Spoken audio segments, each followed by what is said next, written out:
Chapter 307, Instigation.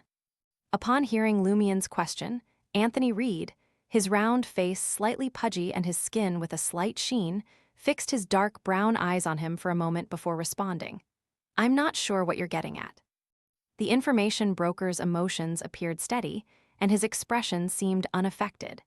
It was almost as if Hugues Artois' demise hadn't affected him in the least. Lumien's grin widened, and he didn't press further. Pointing toward the lower level, he suggested, "Let me buy you a drink. You've aided me in the past, and we've fought side by side. Consider it a parting gesture." Anthony Reed scratched his retreating, light yellow hairline with his free hand, his other holding a suitcase, pondering briefly before conceding, "Okay."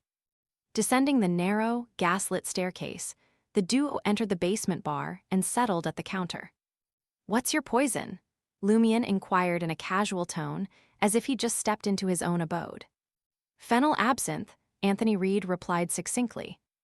"Absinthe, eh?" Lumien chuckled, producing a Viral d'Or silver coin and 4 Coppet copper coins. He tossed them to the barkeep, Pavard Neeson, who sported a ponytail. 2 glasses of somersault. Somersault was bar parlance, signifying a double serving of phenyl absinthe and a measure of Little Mummy. The latter took 7 licks, while the former required 12. Pavard Neeson deftly flipped over standard cups and filled them with a dreamy green liquid for Lumien and Anthony Reed. As Lumien took a sip, he savored the familiar bitterness and revitalization. He observed Pavard Neeson, whose dark brown beard framed his lips, muttering in a low, ingratiating tone. "Seal, got any of them peculiar drugs?" The bar owner and amateur painter believed that Seal, a notorious mob leader, surely possessed a couple of routes for obtaining proscribed substances. Lumien caressed the glass with his thumb and smiled, inquiring, "What kind of drug are you after?"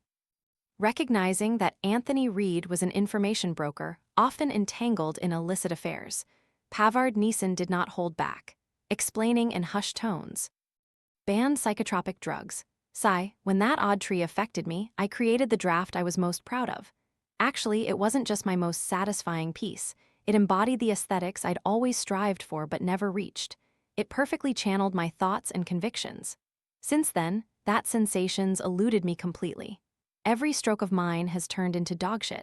I'm considering experimenting with psychotropic drugs, hoping to recapture that sensation." Lumien took another sip of the misty absinthe, his lips curling in a derisive smile. "If I were you, I'd steer clear of painting altogether. You lack the innate aptitude." Without waiting for Pavard Neeson's retort, he chuckled and stated, "Relying on drugs for passable creations signifies your dearth of talent." "But many famous painters have resorted to it," Pavard Neeson began, only to be cut off by Lumien. He clicked his tongue and interjected, "That's an indication their creative faculties are waning, their fountain of inspiration drying up."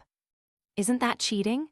Pitting drug-fueled works against those of other artists, barely eking out a victory. Earning a spot in an exhibition and proudly proclaiming to every visitor, 'Behold, I'm despicable. I possess an inferiority complex. Drugs are my prowess, and demons are my parents.'" Seeing Pavard Neeson's visage turn ashen, Lumien spread his arms slightly, probing, "Does that fill you with pride? Should you possess talent, you'd no longer be an amateur painter. Even if critical acclaim eluded you, and the world's artists' exhibitions snubbed you, private galleries would come seeking. You understand the harsh reality better than I do." At this juncture, Lumien's smile broadened. "Drugs won't save you. It's available to all, like a common commodity. When everyone resorts to it, won't they be pitted against their innate skill and standards?" Pavard Neeson's lips quivered, yet he remained speechless. With a somber expression, he took a couple of steps back, slumping into his seat as if his spirit had vacated his body. Anthony Reed, who had been quietly sipping phenyl absinthe, turned his gaze to Lumien. "You're not a fan of those forbidden psychiatric drugs?" "Otherwise," Lumien scoffed. Anthony Reed shifted his attention to Pavard Neeson, visibly grappling with his inner turmoil, and spoke contemplatively. "You seem to have swayed him." "I merely stoked the embers of his guilt," Lumien replied with calm composure. Anthony Reed nodded gently, "But what if your persuasion falls short?" Lumien laughed, "I'm not his godfather." If he couldn't sway him, so be it. A brief pause fell upon Anthony Reed before he turned his gaze back to Lumion. Your method of dissuasion deviates from your usual approach. Is this acting? Impressively observant and astute, as expected from a mid-sequence beyonder of the spectator pathway, if I can kindle the inner fervor within a spectator's heart, it should greatly aid my digestion, Lumion mused inwardly. Holding his glass of verdant liquid, he looked ahead and replied, I stumbled upon some flyers earlier. They made mention of Hughes Artois deserting his troops during the war against the Lone Kingdom a few years back, leading to countless casualties. Anthony Reed remained silent, savoring his fennel absinthe in quietude. Lumion's gaze flickered toward the vacant bar counter as he continued, I recall you wrestled with the lingering effects of PTSD from that war a few years ago. With a gulp, Anthony Reed took a swig of the green liquor. Lumion opted to not bring up the parliamentary election poster found in the information broker's room. He glanced at the vacant shell that was Pavard Neeson and mumbled to himself. If the sole motivation is animosity towards Hughes Artois, then news of his assassination would be met with jubilation and him drinking until he dropped at the bar. But if one wishes to unravel the reason behind Hughes Artois' actions, understand how he wormed his way into politics and a parliamentary bid despite his past, and uncover the strings being pulled in his favor, one must seek out other breadcrumbs to grant the departed some semblance of peace. The official beyonders should be on this case, but they labor under too many constraints. They lack the untamed boldness of wild beyonders. Seated still, Anthony Reed took another swig of fennel absinthe. Lumion chuckled. It's indeed a vexing conundrum. The hurdles are countless, and the perils are real. Surrender becomes a tempting option for everyone. In the end, though, Hughes Artois lies deceased. The instigator of that tragedy rests in the grave. The departed souls should find some solace. Anthony Reed ceased his imbibing, his middle-aged visage betraying no emotion.